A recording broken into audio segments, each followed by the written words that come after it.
Medina ছেড়ে দরদের নবী আর এলেন না। ইয়া রব্বানা ইয়া রব্বানা মদিনা ছেড়ে দরদের নবী আর এলেন না।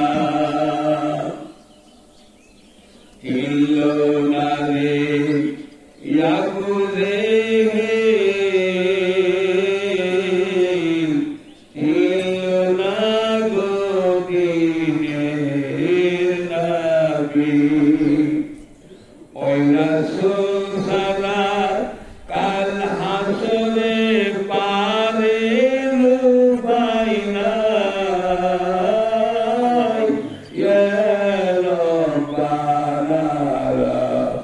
মদিনা ছেড়ে দরদের নবী আর এলেন না। ইয়া রব্বানা ইয়া রব্বানা মদিনা ছেড়ে দরদের নবী আর এলেন না। নবীর চাচা ছিলেন আবু জেহেল, নবীকে মারিবে বলে।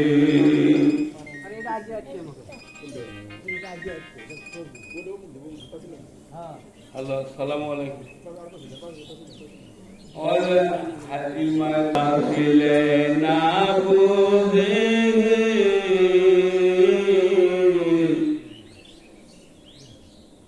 দিল না গদিনের নবী।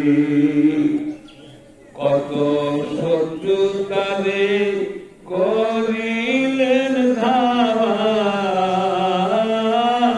ইয়া রব্বানা মদিনা ছেড়ে দরদের নবী আর এলেন না।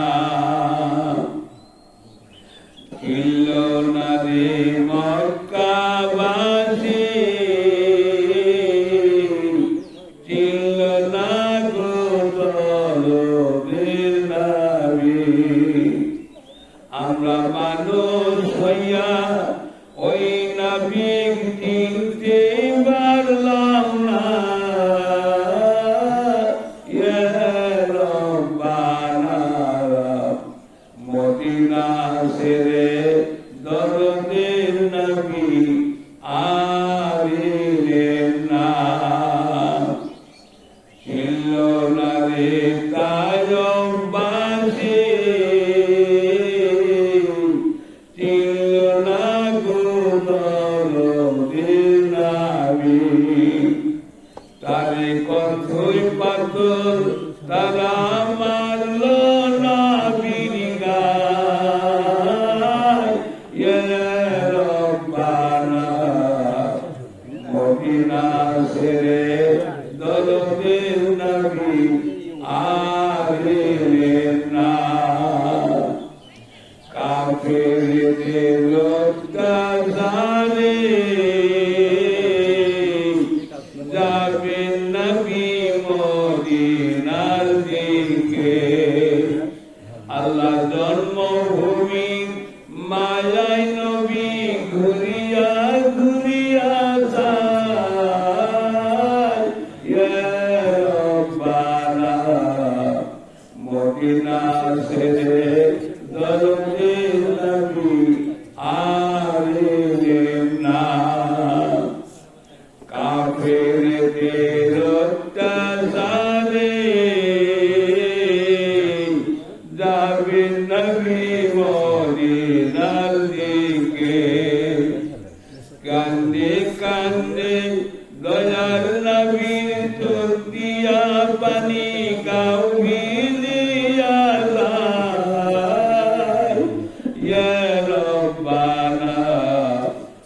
মদিনা ছেড়ে দরদের নবী আইলেন না। আল্লাহু আকবার, আল্লাহু আকবার, লা ইলাহা ইল্লাল্লাহ, আল্লাহু আকবার, আল্লাহু আকবার, ওয়া লিল্লাহিল হামদ। অত্র গ্রামবাসী আর হালায় না থেকে যত তাড়াতাড়ি আপনারা আসতে পারবেন ইনশাআল্লাহ ঈদগাহ মাঠের নামাজ কিন্তু 8:30 ঘটিকায় হবে। খুব মনে করে তাড়াতাড়ি চলে আসুন, আর হালায় থাকবেন না।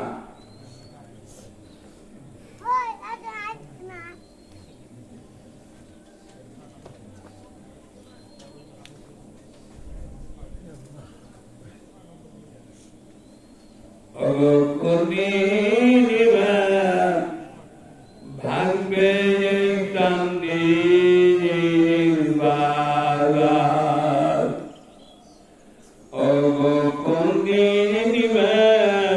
ভাঙবে চান্দির বাজার।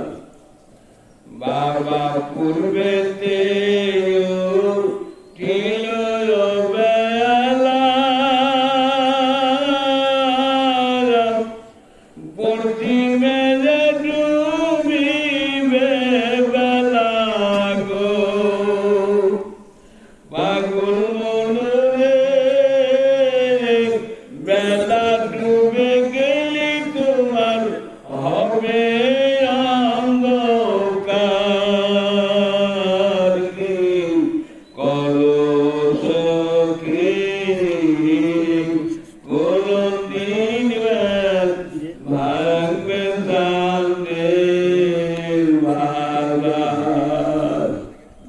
বাবা তোমার জুলদারি পার কিয়া আইলো,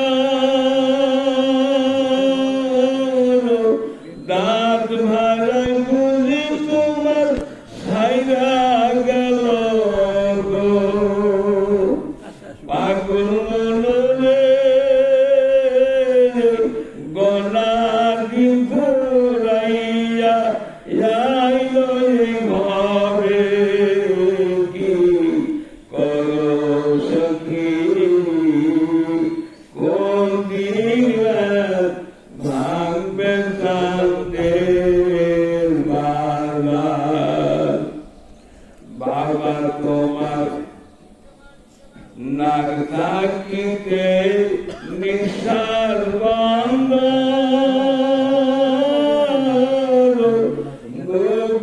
রাখিতে তোমার জবান বন্ধ।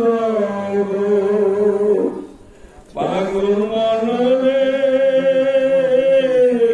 চোখ রাখিতে বাবা দুনিয়ায় অন্ধকার, কি করো সখী কোন দিন ভাঙবে চাঁদের বাজার। বাবা তোমার ভাই বড় বোন দুয়া বড়, ছেলে মেয়ে আত্মজনা গো। পাগল মনরে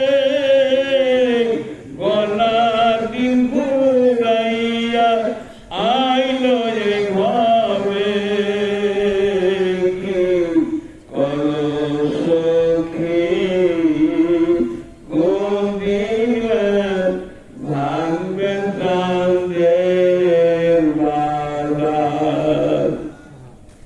মাইকের সাউন্ড না না গালা খাস হাইলবে খাইল দি অল্প করে বলি।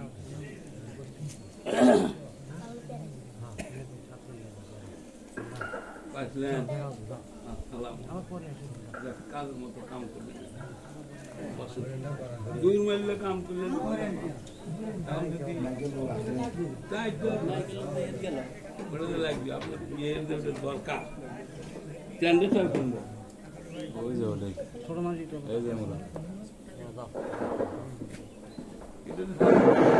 সাউন্ড পারবি পাওয়ার বেশি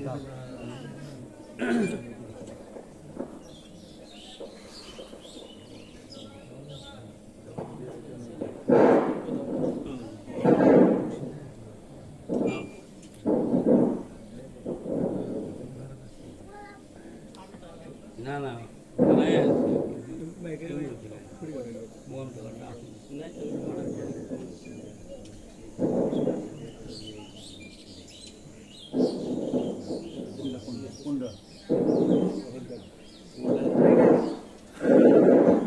Assalamualaikum warahmatullahi wabarakatuh.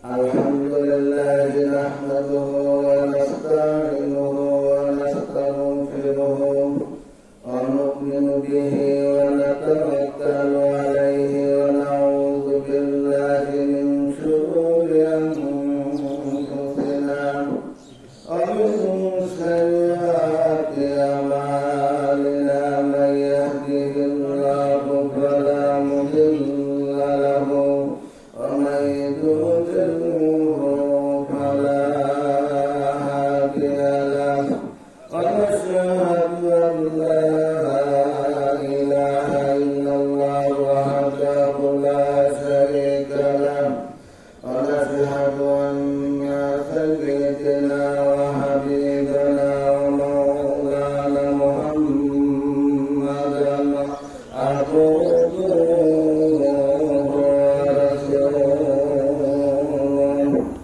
الذي أرسله بالحق بشيرا ونذيرا وداعيا إلى الله بإذنه وسراجا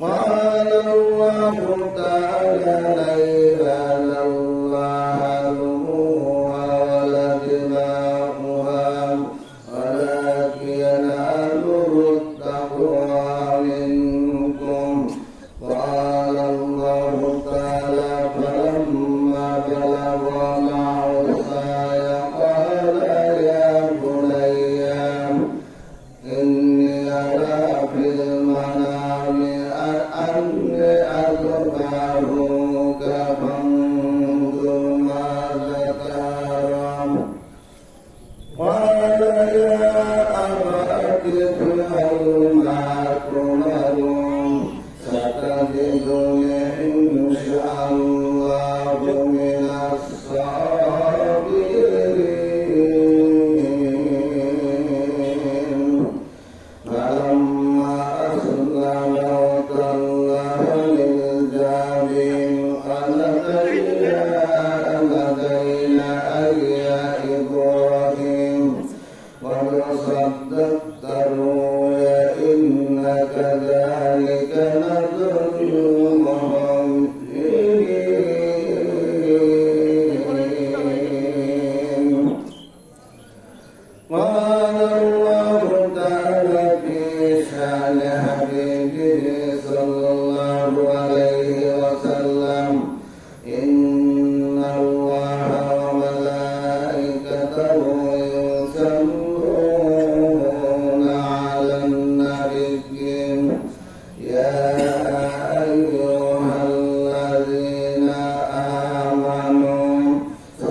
سبحان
আল্লাহ ধরে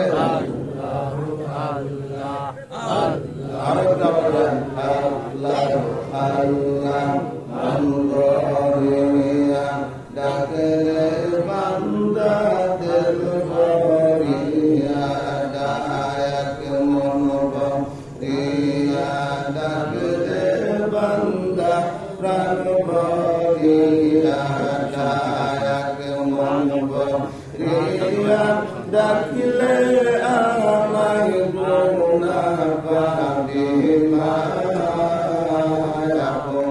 মনরিয়া ডাকলে বান্দা প্রাণ ভরিয়া ডাক মনরিয়া ডাকলে বান্দা দিল ভরিয়া ডাক আল্লাহ আল্লাহ আল্লাহ আল্লাহ আল্লাহ আল্লাহ আল্লাহ আল্লাহ মনরিয়া ডাকে বান্দা প্রাণ ভরিয়া ডাক মনরিয়া ডাকলে আমায় গুনা পাবে মায়া মনরিয়া ডাক দিল ভরিয়া ডাক আল্লাহ আল্লাহ আল্লাহ আল্লাহ ইলাহা ইল্লাল্লাহ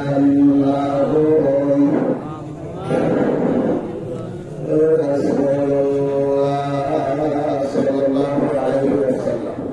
সম্মানিত উপস্থিতি, সূর্যোদয়ের প্রতি মহান আল্লাহ পাকের দরবারে, সেই মহান রবের দরবারে যে মহান রব্বুল আলামিন একটি বছর পর ঈদুল ফিতর নামাজ আদায়ের পরে আবার আজকে যে মহান আল্লাহ দয়া করে ঈদুল আজহা নামাজ আদায় করার জন্য আমাদেরকে আসার এবং প্রসার শুরু করে দিয়েছে, সেই মহান রব্বুল আলামিনের দরবারে হৃদয়ের সবটুকু ভালোবাসা উজাড় করে দিয়ে জবান করে বলি আলহামদুলিল্লাহ। আর একটু আওয়াজ করে আলহামদুলিল্লাহ। সালাম বিশ্ব নবী, বিশ্ব মানবতার মহান ব্যক্তিত্ব আশরাফুল আম্বিয়া নূরে মুজাসসাম রাহমাতাল লিল আলামিন খাতামুন নবিয়্যিন ইমামুল মুরসালিন বিশ্ব নবী জনাব মুহাম্মদুর রাসূলুল্লাহ সাল্লাল্লাহু আলাইহি ওয়াসাল্লাম। সময় যেহেতু আগত, নির্ধারিত সময় আমাদের অতিরিক্ত করে খুব বেশি দূরে যায়, কিন্তু আমরা এই অল্পতার সাথে আজকে দিয়ে বলতেছি, যাই হোক আল্লাহ রাব্বুল আলামিন আমাদের কবুল করে নেয় সবাই আল্লাহুম্মা আমিন। আমি আপনাদের সামনে সূরা হজ থেকে 36 নম্বর একটি আয়াত আর সূরা সব থেকে 101 থেকে 113 নম্বর আয়াত তেলাওয়াত করেছি। আল্লাহ পাক যদি তৌফিক দান করেন সংক্ষিপ্ত আকারে এর মধ্যে আলোচনা করার জন্য চেষ্টা করবো। আমা তৌফিক ইল্লা বিল্লাহ। প্রথমে আমি জানতে চাই যে আপনারা কেমন আছেন? আলহামদুলিল্লাহ। আরো করে বলেন কেমন আছেন? আলহামদুলিল্লাহ। আলহামদুলিল্লাহ ইয়া বিখাইর। ইন্নী সালাতু ওয়া নুসুকি ওয়া মাহইয়ায়া ওয়া মামাতি লিল্লাহি রাব্বিল আলামিন। আল্লাহ পাক বলেছেন আমার নামাজ পড়ো। ইন্নী নিশ্চয়ই সালাত আমার নামাজ, অনুসুকি আমার কুরবানি, মাহইয়ায়া ওয়া মামাতি লিল্লাহি রাব্বিল আলামিন। আমার নামাজ, আমার কুরবানি, আমার হায়াত, আমার মৌত কার জন্য? কথা বলেন কার জন্য? আল্লাহর জন্য। এতে কি সন্দেহ হয়? না না, সন্দেহ আছে? তাহলে আসতে বলতেছেন, আজকে তো আসতে বলার কথা না। আবারও বলি, আপনার আমার সকলের নামাজ, আমাদের কুরবানি, আমাদের হায়াত এবং মৌত সব কিছু কার? আল্লাহ, যিনি রব্বিল আলামিন, সারা জাহানের প্রতিপালক। এখন বিষয় হলো আমার নামাজ, আমার কুরবানি। কুরবানি তো আমি দিচ্ছি, আপনি দিচ্ছেন, তাই না? আপনার নামাজ, আপনার কুরবানি, আপনার হায়াত এবং মৌত এই চারটা জিনিসের মালিক হলো আল্লাহ। এদেরকে সন্দেহ আছে কারো? কারো সন্দেহ নেই। দুঃখের সহিত বিনয়ের সহিত বলতে হচ্ছে, অত্যন্ত বুক ভরা ব্যথা নিয়ে বলতেছি, যদি আজকে আমি বলি আপনারা কিন্তু জবান করে বললেন তো আমার নামাজ, আমার কুরবানি, আমার হায়াত মত সবকিছুর মালিক একজন, তিনি হলেন রব্বুল আলামিন। যে রব্বুল আলামিন আপনার আমার হায়াতের মালিক, মৌতের মালিক, কুরবানির মালিক, নামাজের মালিক, সব কিছুর মালিক, সেই আল্লাহকে আমরা খুশি করার জন্য আমরা কি আজকে ফজর নামাজ পড়েছি? কথা বলেন, ফজর নামাজ পড়েছি? যদি বলি হাত তোলেন কারা কারা ফজর নামাজ পড়ছেন? আচ্ছা আপনারা দেখেন কয়জন লোক ফজর নামাজ পড়ছে? হাত নামা, আল্লাহ কবুল করে। চিন্তা করে আমি আগেও বলেছি যে বলতে দুঃখ হয়, ব্যথা হয়, এরপরও বুক ভরা ব্যথা নিয়ে বলেছি। আল্লাহ পাক বললেন, ইন্নী সলাতি ওয়া নুসুকি ওয়া মাহইয়ায়া ওয়া মামাতি লিল্লাহি রাব্বিল আলামিন। আমার নামাজ, আমার কুরবানি, আমার হায়াত, আমার মওত ওই আল্লাহর জন্য, তিনি সারা জাহানের মালিক। এখন নামাজ কি ফরজ না ওয়াজিব? না কথা বলতে হবে, নামাজ কি ফরজ না ওয়াজিব? ফরজ। তারপরে কুরবানি হলো ওয়াজিব। এখন আপনারা বিবেক করে বলেন, ওয়াজিব বড় না ফরজ বড়? ফরজ যদি বড় হয়, এই ফরজকে যে ব্যক্তি তরফ করলো, মান তারিকু সালাতা মুতাআম্মিদান ফাকাদ কাফারা, যে ব্যক্তি ইচ্ছে করে নামাজ ত্যাগ করলো সে ব্যক্তি কুফরি করলো। আর যে ব্যক্তি কুফরি করলো তার সাথে আল্লাহর কোনো সম্পর্ক নাই। যার সাথে আল্লাহর কোনো সম্পর্ক নাই তার কুরবানি আছে? তার আর হায়াত মওত আছে? ও হলো গরু ছাগল। উলাইকা কাল আনআম বাল হুম আদুল। চতুষ্পদ জানোয়ারের চাইতেও নিকৃষ্ট যে ব্যক্তি নামাজ ছেড়ে দিতে পারে, আল্লাহর হুকুম অমান্য করতে পারে, চতুষ্পদ জানোয়ারের চাইতেও নিকৃষ্ট। আল্লাহ রাব্বুল আলামিন বলেন, ও যদি মারা যায় গরু ছাগলের মতো ওকে পুঁতে রাখো, ওর জানাজা করার দরকার নেই। ওয়ালা তুসাল্লি আলা আহাদিন মাতা আবাদা ওয়ালা তাকুম আলা কবরিহি। আল্লাহ রাব্বুল আলামিন বলেছেন, খবরদার যে ব্যক্তি নামাজবিহীন অবস্থায়, আমি আল্লাহর আদেশ হুকুম অমান্য করা অবস্থায় এই দুনিয়া ত্যাগ করলো, খবরদার সে একজন হোক দুইজন হোক, এর কবর পাশে দেয় তুসাল্লি, এর নামাজ আদায় করে না, এর কবর পাশে দেন, একে সালামও দেয়।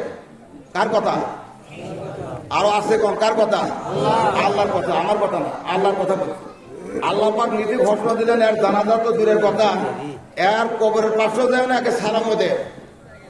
তাহলে এখানে যারা হাত তুলছেন 1/2% নয়, অর্থাৎ নামাজের সংখ্যাটা 1/2% নয়, 50% নয়, বলা যায় 35%, 30-35% লোক আমরা হাত তুলেছি। আর বাকি সব হয়তোবা রমজান মাসে আল্লাহ নামাজ পড়ার পর মাপ দিয়েছে, আগামী বছর আল্লাহ যদি হায়াতে বেঁধে তো ওই রমজান মাসে তো আবার নামাজ, ঠিক কিনা? রমজান মাসে খরচ ছিল, আবার আল্লাহ 1 বছর 1 মাস নামাজ আদায় করেছি, 11 মাস বন্ধ, আবার আগামী রমজান যদি আল্লাহ হায়াতে বেঁচে রাখে ওই রমজানে যে আবার আমরা নামাজ পড়ব, এর মধ্যে মাঝখানের দরকার। তবে মাঝে মধ্যে আমরা জুমার নামাজটা পড়বো, এটা ঠিক আছে। আর কেউ যদি মারা যায় জানাজার নামাজটা করে ছাড়া যাবে না, জুমার নামাজটা পড়বো। কেউ যদি মারা যায় এই জানাজা ছাড়া যাবে। এটা কি মুসলমানের নৈতিক চরিত্র? কথা বলেন, এটা কি মুসলমানের নৈতিক চরিত্র? এটা নৈতিক চরিত্র নয়। এই নামাজ প্রতিষ্ঠা করতে গিয়ে আল্লাহ রাসূল, আপনার আমার নবী রাহমাতুল লিল আলামিন, যার স্থান আল্লাহ তাআলার পরে যার স্থান, তিনি মার খেয়েছেন, রক্ত ঝরাইছেন, এই নামাজ প্রতিষ্ঠা করার জন্য আপনি কি করেন? আপনি তার উম্মত দাবি করেন। আপনি সেই নবীর উম্মত, আপনার কপালে কি আছে? আপনার নসিবে কি আছে? আপনি তো নামাজ ধারেও যান। আমার চোখে দেখা, আমার সাথে অনেকে নামাজ পড়েছে, রমজান শেষ হয়ে গেছে, ওই ভালো মানুষগুলো আর মসজিদে দেখা যায়। তার মানে রমজানও শেষ, ও শেষ। তাহলে বলার দাবি হলো রমজান এলি। এরপরে শুক্রবার দিন কিছু লোক দেখা যায়, শুক্রবারও শেষ ও নামাজও শেষ, ওকে বলা যায় শুকুর আলী। এরপরে জানাজা নামাজে দেখা যায়, আর তারপর আর খবর নাই, একে বলা যায় জনাবেন। আর যারা ঈদের নামাজ শুধু পরে দেয়, এই চারটে আমার বিবেক, আমার ভাষায় এটা আমি বানাচ্ছি যে শুকুর আলী, রমজান আলী, ঈদ আলী, জনাবেন। অর্থাৎ শুকুর আলী শুক্রবারে নামাজ পড়বে, ঈদ আলী ঈদের নামাজ পড়বে, আর জনাব আলী জানাজার নামাজ পড়বে, আর শুকুর আলী শুক্রবারের জন্য নামাজ পড়বে, আর রমজান আলী আপনার রমজান মাসে টুকটাক নামাজ পড়বে, আর বাকি 1 বছর কোনো খবর নাই। আচ্ছা, আদম আলাইহিস সালাম থেকে শুরু করে আমাদের নবী পর্যন্ত যত নবী এই দুনিয়ায় এসেছে তারা কি আল্লাহর আদেশ থেকে দূরে আছে না কাছাকাছি আছে? কথা বলেন, দূরে আছে না কাছাকাছি আছে? কাছাকাছি নয়। আজকে যে সুন্নাত, অর্থাৎ আমাদের নবীর উপর এটা ওয়াজিব, ইব্রাহিম আলাইহিস সালামের উপর এটা সুন্নাত। ইব্রাহিম আলাইহিস সালামকে আল্লাহ রাব্বুল আলামিন এত পরীক্ষা দেওয়ার পরেও তিনি বললেন, আল্লাহ বললেন আসলিম ইব্রাহিম, কল আসলিম, তুমি আত্মসমর্পণ করো। একজন খলিল, একজন নবীর, সমস্ত মুসলমান ধর্মের জাতির পিতা, এত আনুগত্য করার পরও যদি আল্লাহ রাব্বুল আলামিন তাকে বলে আসলিম, কল আসলিম, তুমি আত্মসমর্পণ করো, তার মানে কি ইব্রাহিম আলাইহিস সালাম যতটুকু আল্লাহর হুকুম পালন করতে এতে আল্লাহ সন্তুষ্ট অর্জন হচ্ছে না নাকি? না, আল্লাহ সন্তুষ্ট হয়েছেন, তারপরেও বলছেন তুমি আনুগত্য করো। ইব্রাহিম আলাইহিস সালাম সাথে সাথে বললাম কল আসলাম তুলি রব্বিল আলামিন, আমি আত্মসমর্পণ করলাম সে আল্লাহর দরবারে যিনি সারা জাহানের মালিক। যেরকম সুবহানাল্লাহ। ইব্রাহিম আলাইহিস সালাম আত্মসমর্পণ করার পরও যদি আবারও তাকে আদেশ করা হয় আত্মসমর্পণ করো, আর সেই মুসলমান জাতির পিতার সন্তান হয়ে আমাদের নামাজ লাগে না, আমাদের নামাজ লাগে না, মানে বয়স হয়নি।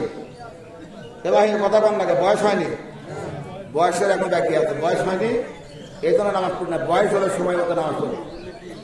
আসুন, যে ইব্রাহিম আলাইহিস সালাম আজকের ঐতিহ্য, আজকের স্মৃতি, ইব্রাহিম আলাইহিস সালাম, এই ঘটনা অনেক বড়। আমি মাঝখানে শেষের দিকে একটু নিলাম, ওইদিকে বাদ দিলাম, শুধু আয়াতের শেষের অংশটা আমি নিলাম। ইব্রাহিম আলাইহিস সালামের দুইটা বউ, কয়টা বউ? একজন হলো বড় সাহেরা বানু, আর ছোট স্ত্রী হলো হাজেরা। হাজেরার চরিত্র যেমন, সারা বানুর চরিত্র তেমন। হাজেরার খেদমতের, ইব্রাহিমের খেদমতের জন্যই মিশরের জালিম বাদশাহ এই কীর্তি, অর্থাৎ হাজেরাকে কীর্তি বলা হতো, তাকে উপহার দিয়েছে। তাকে স্পর্শ করতে পারেনি, স্পর্শ করতে গিয়ে হাত পা ধুলা হয়ে গেল। পরে ব্যর্থ হয়ে ক্ষমা নিয়ে ভালো হয়ে গেলেন। এই হাজেরার ব্যাপারও একই কন্ডিশন, পরে এর কাছ থেকে ক্ষমা নিয়ে ভালো হয়ে গেল। পরে এই কীর্তিকে হাজেরার খেদমতের জন্য, ইব্রাহিমের খেদমতের জন্য দান করে দিলেন। আসলেন ইব্রাহিমের স্ত্রী সারা বানুর গর্ভে যখন সন্তান নাই, নিরাশ হয়ে গেলেন। এরপরে সারা বানুর প্রস্তাবে হাজেরাকে দিয়ে বিয়ে করালেন। এরপরে ৮৬ বছর বয়সে হযরত ইব্রাহিম আলাইহিস সালাম আল্লাহর কাছে বললেন রব্বি হাবলি মিনাস সালিহিন, হে আমার রব, তুমি আমার একটা সন্তান দাও। কে বলেছেন? আরো জোরে বলেন, কে বলেছেন? ইব্রাহিম কি নবী না সাধারণ মানুষ? নবী না সাধারণ মানুষ? একজন নবী যদি রব্বি হাবলি মিনাস সালিহিন, হে রব তুমি আমাকে একজন নেককার, সহনশীল, ধৈর্যশীল সন্তান দান করো। একজন নবী যদি আল্লাহর কাছে সন্তান চাইতে পারে, আমরা কার কাছে চাই? এই কথা বলেন নাকি? আমরা কার কাছে চাই? বাবার কাছে চাই, বাবার কাছে। আমরা আল্লাহর কাছে সন্তান চাই না। যাদের সন্তান নাই, বাবাকে দেয় বলে বাবা একটা সন্তান দেয়। বাবার সন্তান দেওয়ার মহাজন, বাবাকে সন্তান দেওয়ার মহাজন। একজন যাকে আল্লাহ রাব্বুল আলামিন খলিল বলে দিলেন, একজন নবী, তিনি আল্লাহর কাছে সন্তান চাইলেন, রব্বি হাবলি মিনাস সালিহিন, আল্লাহ আমি তো বিয়ে আরাকান করলাম, এখন তুমি আমাকে একটা নেককার সন্তান দাও। আল্লাহ রাব্বুল আলামিন বললেন হাবা সারনাহু বি গুলামিন হালিম, হে ইব্রাহিম আমি তোমাকে ধৈর্যশীল, সহনশীল একটা সন্তানের শুভ সংবাদ আমি আল্লাহ দান করলাম। সুবহানাল্লাহ। এরপরে যখন সন্তান পেটে আসলো, 10 মাস 10 দিন গেল। এরপরে সারা বানু তার উপরে একটু রাগান্বিত হয়ে তাকে বাড়িতে বের করে দিলেন। শপথ করলেন, শপথ ভঙ্গের জন্য তার কান আর নাক খোরালেন। এটা মুসলমান জাতির সুন্নাত, সমস্ত নারীদের জন্য। তাই বলে পুরুষের জন্য সুন্নাত না। অনেক পুরুষও কান খোরান না, নাক খোরান। অনেক পুরুষ, অনেক নারী, পুরুষেরা কান খোরান। আকিদা কি? যে সন্তান মারা যেতে পারে, কান খোরালে আর মারা যাবে। তার মানে আপনার আকিদা, আপনার বিশ্বাস, ওই কান খুঁড়ে তামার একটা রিং ওই কানে পরাই দিলে আপনার সন্তান বেঁচে যাবে। আল্লাহরও দরকার নাই, আল্লাহর রহমতেরও দরকার নেই। এই আপনার আকিদা। এই আকিদা যদি আপনার মধ্যে থাকে, আপনি সম্পূর্ণ শিরক করলেন। ইন্না শিরকা লাযুলুমুন আযীম, শিরক মারাত্মক অপরাধ। এই শিরকের অপরাধ আল্লাহ কখনো ক্ষমা করবেন না। সন্তান চাইতে হবে কার কাছে? আল্লাহর কাছে। এই তো কথা বলেন, সন্তান চাইতে হবে কার কাছে? আল্লাহর কাছে। আপনার বিপদ হয়েছে, বিপদ মুক্তি চাইতে হবে কার কাছে? আল্লাহর কাছে। সেই ইব্রাহিম আলাইহিস সালাম যখন সন্তান হলো, হওয়ার পরে সারা বানু তাকে মনে মনে রাগান্বিত। এই সন্তানের মায়ায় তার স্ত্রীকে বেশি ভালোবাসবে, আমার প্রতি ভালোবাসার একটু ঘাটতি হবে। সুতরাং আমার প্রতি পূর্ণতা আনার জন্য, ভালোবাসা পরিপূর্ণ আনার জন্য একে বুদ্ধি করতে হবে, এই সন্তান সবাইকে বনবাস দিতে হবে। বনবাস দিয়ে সাব্বা এবং মারোয়া পাহাড়ের মাঝখানে তাকে 1 বছর পানি 7 দিনের খাবার সহ বনবাস দিয়ে আসলেন। বনবাস দিয়ে আসার পরে সেখানে আস্তে আস্তে বড় হয়। ইব্রাহিম সাল্লাম মাঝে মধ্যে খবর নেয়, খাবার টাবার দিয়ে আসে। এরপরে 7 দিন পর যখন খাবার শেষ হয়ে গেল, পানিও শেষ হয়ে গেল, ইব্রাহিম আলাইহিসসালাম স্ত্রী মা হাজেরা এমনকি বুকের দুধ পর্যন্ত শুকিয়ে যাচ্ছে, খাওয়া না থাকলে না হয়। ইব্রাহিম আলাইহিস সালামের স্ত্রী মা হাজরা তখন তিনি পানির সন্ধানে সাফা থেকে মারোয়া পাহাড়ে, মারোয়া পাহাড় থেকে সাফা পাহাড়ে 1 নয় 2 নয় 7 বার দৌড়াদৌড়ি করলেন। 7 বার দৌড়াদৌড়ি করার পরে 7ম নম্বরে যখন পাহাড়ে গেলেন, সাফা পাহাড়ে, যার সন্তানের চিন্তা করলেন, আমি তো শুধু 2 পাহাড়ে দৌড়াদৌড়ি করতেছি পানির সন্ধানে, কিন্তু আমার সন্তান কোন অবস্থানে থাকবে তা আমি দেখে পেলাম। এবার যখন সন্তানের দিকে তাকায় আছেন, সন্তানের 2 পা দিয়ে হামাগুড়ি মারতেছে বাড়িতে, আর পানির ঝর্ণা ছিটে উঠতেছে। হাজরা বললেন যে আমার সন্তানের পায়ের নিচে কি পানি? তিনি দৌড়ে গেলেন, যা দেখা হ্যাঁ অটোমেটিক পানি জমেন ফেটে বের হয়ে আসে। তখন তিনি ওই পানিকে চতুর্দিক দিয়ে আল দিলেন, সাধারণ ভাবে আমরা বলি আল দিলেন, পাথর দিয়ে আল দিলেন, আর বললেন পানি তুই জম জম জম। 3 বার এই কথাটা বলেছিলেন। এই জমজমের পানি মা হাজরা যখন জমজম করে পানি বললেন, তখন এই পানিটা জমে গেলেন। অর্থাৎ পানি সেদিন থেকে নাম হলো আবে জমজমের পানি। এই পৃথিবীতে সবচাইতে দামি 6টা কুয়ার পানি, তার মধ্যে 1 নম্বর হলো আবহায়াতের পানি, যেটা আমালিকা জর্দানের আমালিকা নদীর মধ্যে আছে, এটা হলো 1 নম্বর। 2 নম্বর হলো আপনার আমার নবী বিশ্ব নবীর হাতের আংটি হযরত আবু বকরের হাতে দিয়েছিলেন, আবু বকর থেকে ওমর, ওমরের হাত থেকে ওসমানের হাতে গিয়েছিলেন। ওসমান যখন মদিনার থেকে 250 মাইল উত্তরে আরিশ পুকুরে হাত ধোয়ার জন্য নেমেছে মধু করার জন্য, তখন এই আংটিটা খুলে চলে গেছে। আল্লাহ নবীর আংটির বরকতে ওই আরিশ পুকুরের পানি পৃথিবীর মধ্যে সবচাইতে দামি, যেরকম সুবহান। তাহলে আবহায়াতের পানি, আরিশ পুকুরের পানি। 3 নম্বর হলো আবে জমজমের পানি। 4 নম্বর হলো হযরতে সাইয়েদনা আইয়ুব আলাইহিস সালামের কুয়ার পানি। 5 নম্বর হলো হযরতে সাইয়েদনা ইয়াকুব আলাইহিস সালামের কুয়ার পানি। আর 6 নম্বর হলো হযরতে সাইয়েদনা ইউসুফ আলাইহিস সালামের কুয়ার পানি, যে কুয়ায় ইউসুফ আলাইহিস সালামকে কুয়ার মধ্যে ফেলে দিয়েছিল তার 10 ভাই, বিমাতা 10 ভাই। ইউসুফ আলাইহিস সালামের ছিল 2 ভাই 1 মায়ের। ইউসুফ আলাইহিস সালাম বনিয়ামিন ছোট, ইউসুফ আলাইহিস সালাম বড়। বড় মায়ের দিকে 10 ভাই তারা যুক্তি করে কৌশল করে, কারণ ইউসুফ আলাইহিস সালামের দিকে চেহারার দিকে তাকায় দেখুন যে এখন নবী হবে। পৃথিবীর মধ্যে সবচাইতে সুন্দর সুশ্রী করে 2 জন মানুষ আল্লাহ পাক দুনিয়াতে প্রেরণ করেছেন। কিয়ামতের আগ পর্যন্ত এত সুন্দর মানুষ আর দুনিয়াতে আসবে। সাদা বর্ণের মানুষ হলো হযরত ইউসুফ আলাইহিস সালাম, আর লাল বর্ণের মানুষ হলো হযরত আমাদের নবী বিশ্বনবী জনাব মুহাম্মদ রাসূলুল্লাহ সাল্লাল্লাহু আলাইহি ওয়াসাল্লাম। আমি বলতেছিলাম যে হাজরা আলাইহিস সালাম তখন দেখলেন পানি বাড়তেন, এরপর পানি তিনি তার প্রয়োজন মতো ভরে নিলেন। গায়েবে আওয়াজ হলো, হাজরা পানির টেনশন আর করতে হবে না, আমি আল্লাহ যে পানি তুলে দিলাম, কিয়ামত পর্যন্ত এই ইসমাইলের বংশধর কিয়ামত পর্যন্ত এখানে আসবে, এই কুয়ার পানি পান করবে, তোরে কম সুবহান। সুতরাং মদিনায় যারা, মক্কায় যারা হজ করতে চান, তারা আবে জমজমের পানি খান না, খালি গোসল বা। আমি ওদের হাদিস সাহেবকে শুনলাম, ভাই গোসল কেউ কিনতে পারে না, গোসল নয়, শুধু আবে জমজমের পানি খাওয়া। এমন খাওয়া যে আবে জমজমের পানি যে ব্যক্তি যে নিয়ত করে খাবে, দাঁড়ায় থেকে বিসমিল্লাহ বলে, তার একটা দোয়া আছে। এই দোয়া করে যে ব্যক্তি যে নিয়তে খাবে, আল্লাহ পাক তার সেই ফল দান করবেন, এরকম সুবহান। এরপরে ইসমাইল আলাইহিস সালাম আস্তে আস্তে আস্তে আস্তে বড় হলেন, বয়স হলো 13। মারফুল কোরআনের মধ্যে মহিউদ্দিন খানের লেখা এই তাফসীরে মারফুল কোরআনের মধ্যে উনি লিখেছেন যে তার বয়স হয়েছিল 13 বছর। এই 13 বছরের বয়স যখন হয়েছিল, তখন ইব্রাহিম আলাইহিস সালামকে স্বপ্ন দেখালেন। স্বপ্ন দেখানোর পরে ইব্রাহিম সাল্লাম 100 করে 3 দিন কুরবানি দিলেন। এরপরে চতুর্থ দিন আবারও স্বপ্ন এলেন, ইব্রাহিম আমি তোমাকে কুরবানি দিতে আদেশ করেছি, কিন্তু তোমার নিকট সবচাইতে প্রিয় বস্তু যেটা, শৌখিন যেটা, আদর যেটা, মহব্বত ভালোবাসার যেটা, এটাকে তুমি কুরবানি করে দাও, এটাকে তুমি কুরবানি করে দাও। ইব্রাহিম আলাইহিস সালাম এই যে স্বপ্ন দেখলেন, স্বপ্ন তিন প্রকার। কয় প্রকার? তিন প্রকার। একটা হলো শয়তানি, আর একটা হলো খিয়েলি, আর একটা হলো রহমানি।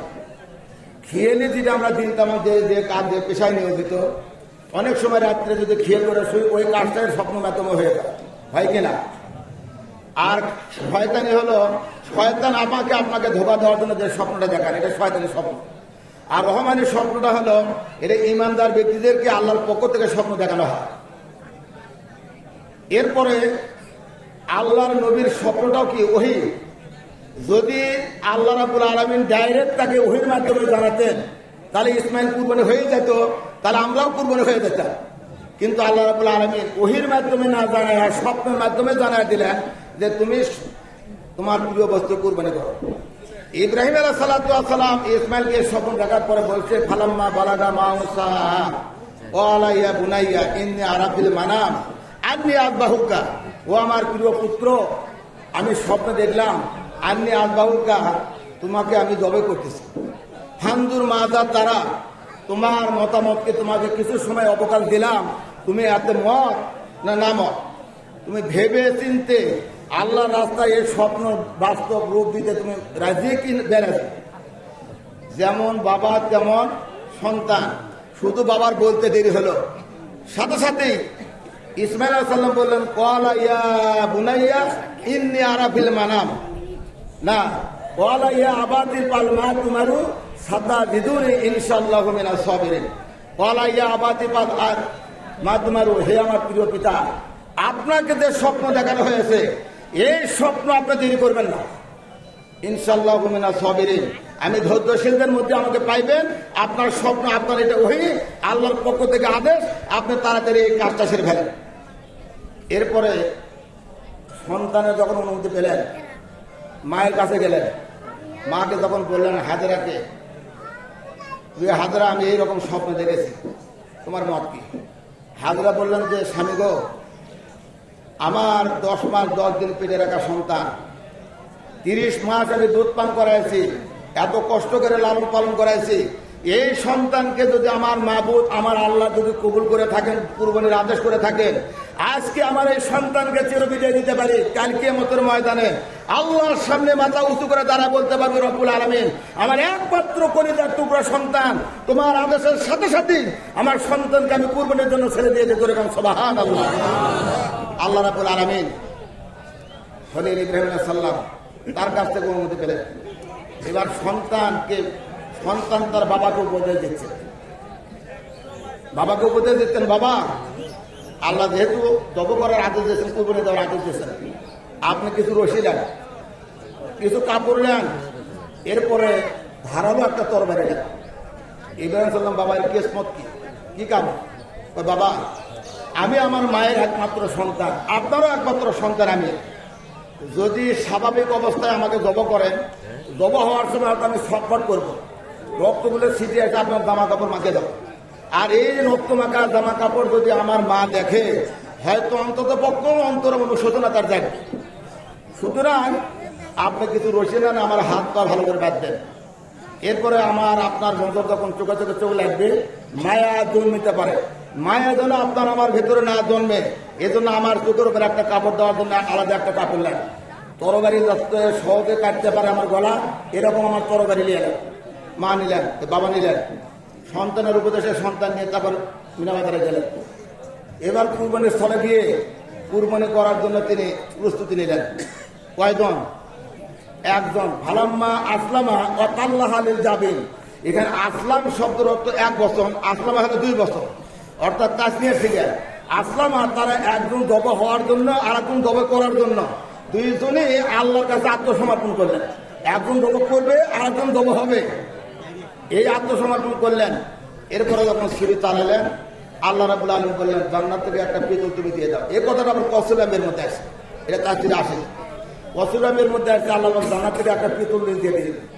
এরপরে 3টা ফের দেওয়ার পরে যখন গলা কাটতো না, তখন তরবারিটা নিক্ষেপ করলেন ইব্রাহিম আলাইহিস সালাম রাগ করে, যে আল্লাহর হুকুম আমি পালন করতে পারলাম না, আমি তো নিরাশ হয়ে গেলাম, কি করলাম, এক তরবারি ভাগ, তরবারি যখন নিক্ষেপ করলাম পাথর 2 খণ্ড হয়ে। এরপরে তরবারি নিয়ে ইমাম সাহেব বললেন যে আঘাতে পাথর 2 খণ্ড হয় আর কুচি গলা কাটতো না, ব্যাপারটা নেই। এবার সন্তান বলছে, বাবা আমার মনে হয় আমার হাত পা বাঁধার কারণে, আমার চোখে পর্দা দেওয়ার কারণে আল্লাহ নারাজ হয়েছে, এই জন্য আমার গলা কাটতেছে না, সুতরাং আমার হাত পার বাঁধন খুলে দেন। ওই আমার হাত বান্দিলাম, পাও বান্দিলাম, বান্দি বাকি দিয়া, ওই আমার দরদের নাবির চির দিয়া, এমন বান্দিব কষিয়া, আমার হাত বান্দিলাম, পাও বান্দিলাম, মন বান্দিব কি দিয়া। আব্বা হুজুর আর দেরি করেন না, আমার হাতের বাঁধন পায়ের বাঁধন খুলে দেন, চোখের পর্দার উপর কাপড় টান দিলেন। আমি আল্লাহ রাসূলের রশি দিয়ে আমার অন্তর বেঁধলাম। আমি আল্লাহর নবী, বিশ্ব নবী, আখেরি জামানার পয়গম্বর, বিশ্ব নবী জনাবে মুহাম্মদুর রাসূলুল্লাহ সাল্লাল্লাহু আলাইহি সাল্লামের মহব্বত ভালোবাসা দিয়ে আমার অন্তরটা আমি গেঁথে নিলাম। বাবা আমার আর দেরি না করে এখনই সুরে চালায় নেন। এরপরে যখন আবার সুরে চালায় দিলেন, সুরে চালানোর পরে জব হয়ে গেল।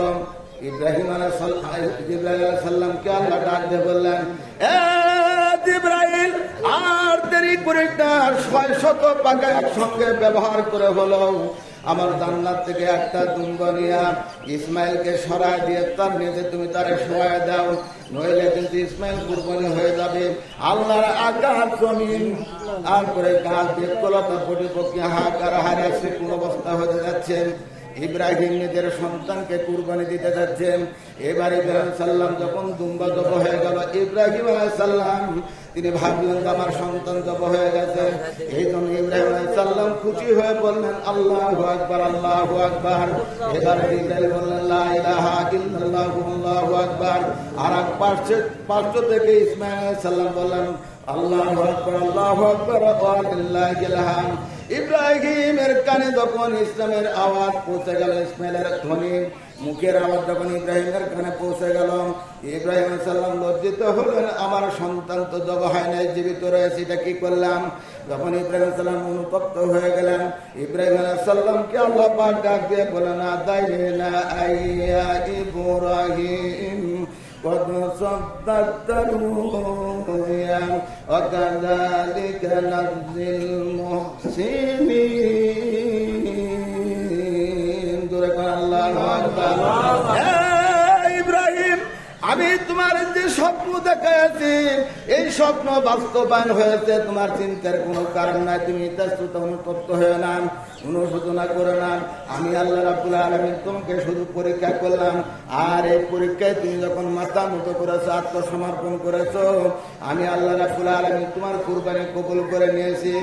আর অনাদের মুসলিম, এইভাবে আমি মুসলিমদের পুরস্কার করে থাকি। জোরে সরে কাম সুবহানাল্লাহ। আল্লাহুম্মা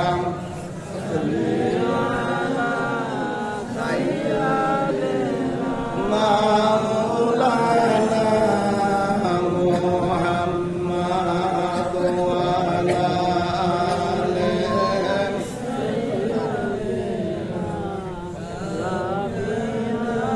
এর নাম হলো তাকওয়া। আল্লাহ রাব্বুল আলামিন বলেছেন লা ইয়ানালাল্লাহা লুহুমুহা ওয়ালা দিমাউহা ওয়ালাকিন ইয়ানালুহু তাকওয়া মিনকুম। আমি আল্লাহর কাছে তোমার কুরবানির রক্ত, মাংস, গোশত, গুন্ড, সিনা, কলিজা একটাও পড়ছে না। তোমার কুরবানির রক্ত জমিনের রক্তের ফোঁটা জমিনে পড়ার পূর্বেই তোমার যদি আমি আল্লাহকে সন্তুষ্ট করার উদ্দেশ্যে তোমার কুরবানি হয়ে থাকে, ওই কুরবানি আল্লাহ রাব্বুল আলামিন আমি ঘোষণা দিলে আমার আরশে আজিমে পৌঁছে যায়। জোরে কান সুবহানাল্লাহ।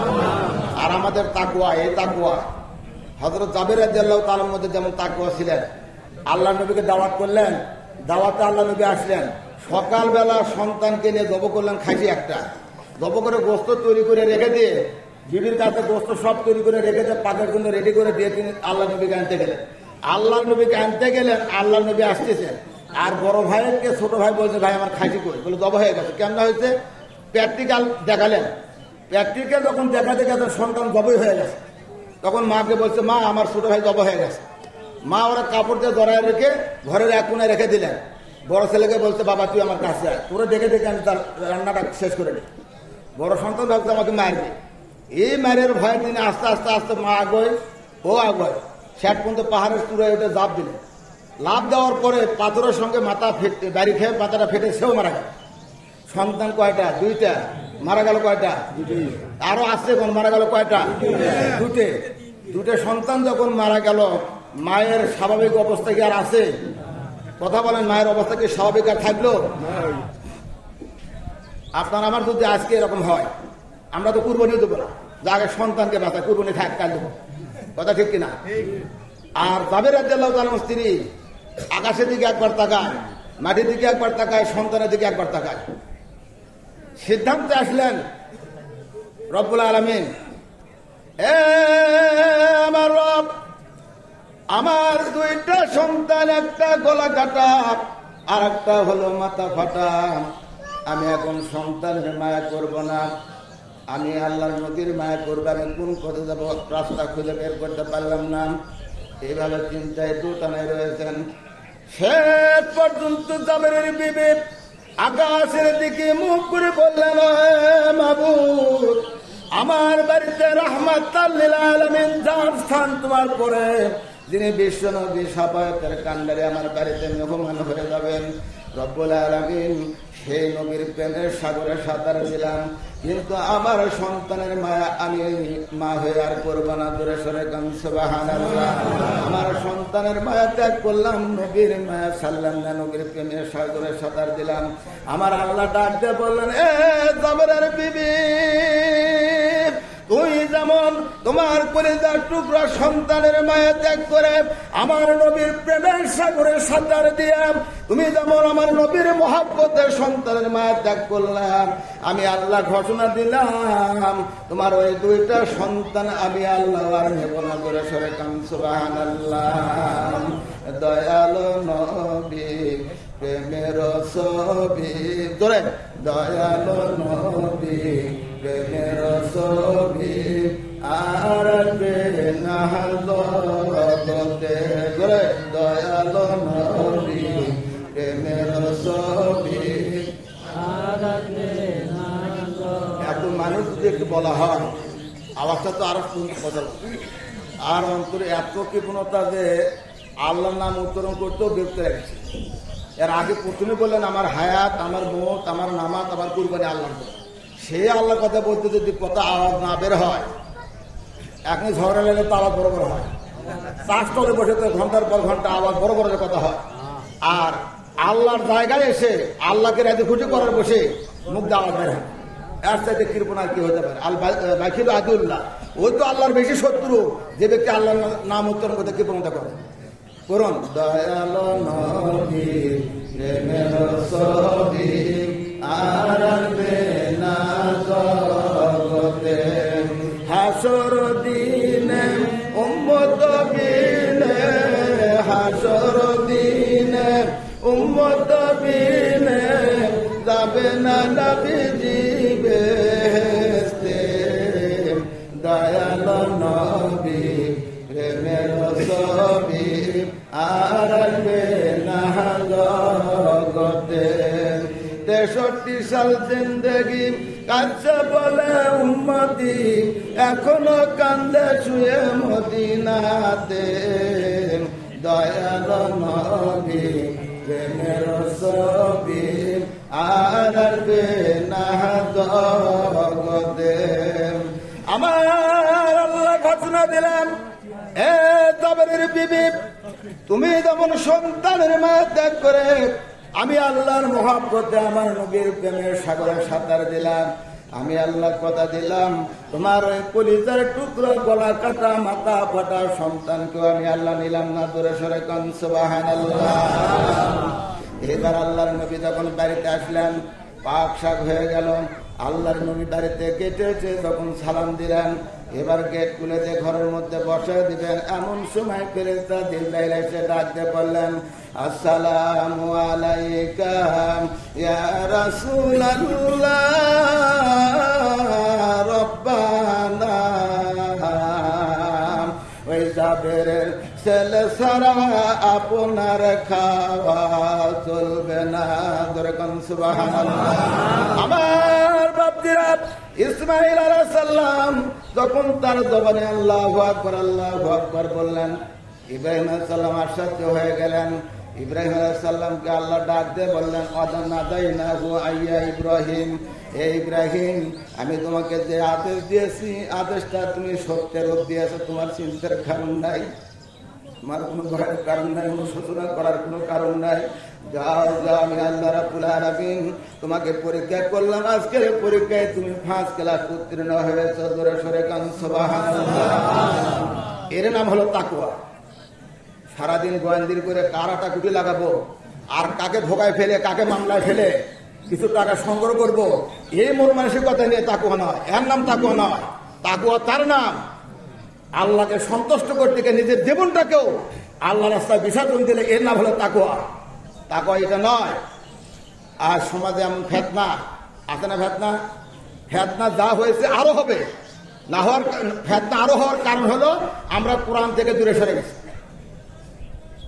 কোরআন থেকে দূরে সরে দেওয়ার কারণে আমাদের সমাজে ফেতনা, রাষ্ট্রে ফেতনা, দেশে ফেতনা, খুন, রাহাজানি, খারাপি, চুরি, ডাকাতি, ছেনতাই, একের পর এক খুন। এই যে আনার ঝিনাইদহের এমপি লাস্ট তো দূরের কথা, তার গোস্ত ঠিক মতো পাচ্ছে না। কারা দব করছে? আল্লাহর ফেরেশতা জিবরাইল। কথা বলেন, কারা দব করছে তাকে? আল্লাহর ফেরেশতা জিবরাইল। আপনার আমার মতো মানুষ, তাহলে আপনার আমার মানুষত্ব বোধ হারিয়ে ফেলেছি। আমাদের গ্রামের সমাজেও কিছু কিছু লোক আছে কলার খোলার থাকবে দামি মাস্তান। তোমার মতো মাস্তান আল্লাহর কাছে 5 মিনিটও কাটাবে না।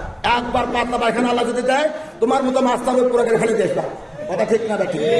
সুতরাং মাস্তানি বেশি দেখায় না, মাস্তানি না দেখায় আল্লাহর কাছে আত্মসমর্পণ করো। তোমার সাথে বড় বড় মাস্তান, তোমার সাথে বড় বড় মাতাব্বর নমরুদ ছিল, ফেরাউন ছিল, যাদের অস্তিত্ব আল্লাহ রাব্বুল আলামিন দুনিয়া থেকে বিলীন করে দিয়েছেন। করে কথা ঠিক না দেখি? সুতরাং এত বড় মাতাব্বরি তুমি সমাজে দেখো না। ওয়ালা তামশুনা ফিল আরদ মারাহান, তুমি আমার জমিনে আমার দেওয়া পাও দিয়ে তুমি অহংকার তাকাব্বুরি করে মাস্তানি করে পাও ফালাবা, দুনিয়া আমার জমিন থেকে তুমি বের হয়ে যাও। ইয়া মাশারাল জিন্নি ওয়াল ইনসি ইসতাতাতুম ফানফুদান তানফুদুলা তানফুদুনা ইল্লা বিসুলতান, তুমি আমার জমিন থেকে বের হয়ে যাও। কোথায় যাবে? আরে যে দেশেতে যাব আমি, এসে দেশতে তোমার, তবে কেন হলো না জায়গা দেশেতে আমার। যারা বাহিরে আছেন, আদায়ের কাজে নিয়োজিত আছেন, আমি তাদেরকে আসার জন্য বিনীতভাবে অনুরোধ করছি। যারা আদায়ের কাজে নিয়োজিত আছেন, তাদেরকে ভেতরে আসার জন্য আমি অনুরোধ করছি। কিছুক্ষণের মধ্যে জামা শুরু হয়ে যাবে। আমি আপনাদের সামনে দুটো কথা বলি। অনেকে জামাতে ভুল করেন, পায়ের টাকগুন নিচে কাপড় আছে না? প্রায় মাঠে আমি কথা এই হাদিসে বলে থাকি যে আল্লাহ রাব্বুল আলামিন 3 জন মানুষের উপর একেবারে অসন্তুষ্ট। ক্ষমা করবেন না, লা ইউযাক্কিহিম, তাদেরকে ক্ষমা করবেন না, লা ইয়ানজুরু, তাদের দিকে তাকাবেন না, তাদেরকে আল্লাহ রাব্বুল আলামিন ক্ষমাও করবেন না, মাফও করবেন, তাদেরকে তাকাবেন না। আল্লাহ যদি আপনার আমার দিকে না তাকায়, তাহলে হাসরে বাঁচার উপায় আছে? বলেন, বাঁচার উপায় আছে? নাই। সুতরাং আল্লাহর ওই হাসরের দিনে বাঁচতে গেলে এই 3টা জিনিস ত্যাগ করতে হবে। আমরা কি ত্যাগ করতে রাজি আছি? কথা বলেন, রাজি আছি? আমি টাকাও চাচ্ছি না, পয়সাও চাচ্ছি না, আপনার কাজ আপনি করবেন, তাহলে বেঁচে যাবে।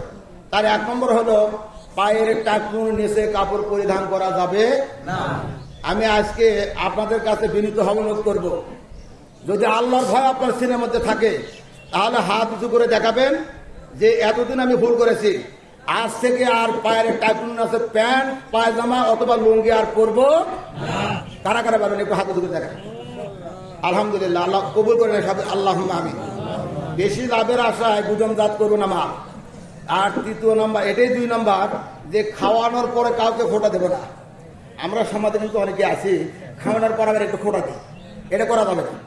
এটা কখনই করা যাবে না। খাওয়ানোর পর খোটা দেওয়া যাবে না, দিলে এটা আল্লাহ বরদাস্ত করেন। আর 3 নম্বর হলো বেশি লাভের আশায় মাল গুদামজাত করে রাখা যাবে না। আল্লাহ রাব্বুল আলামিন এই 3টে কাজ থেকে আমাদেরকে হেফাজত করে সবাই আল্লাহুম্মা আমিন। আজকে একটু তাকায় দেখেন, সবাই এদিক সেদিক মাথা ঘুরায় দেখেন। আমার মধ্যে বয়স প্রায় 30 বছর ধর। আগামী মাথায় আসতে পারবো কিনা, আপনাদের সামনে দাঁড়াতে পারবো কিনা আমার জানা নেই, এই বিশ্বাস আমার নাই। এই 30 বছরে যারা আমাকে কলিজা দিয়ে ভালোবেসেছিল, তার মধ্যে অধিক সংখ্যক লোক আজ দুনিয়াতে নেই। আছে কি তারা? কথা বলেন, আছে? আবার আগামী মাঠের আসার আগে এই সমাজে আমরা যারা আজকের মজলিসে উপস্থিত হয়েছি, এর মধ্যে অনেকে আমরা চলে যাব।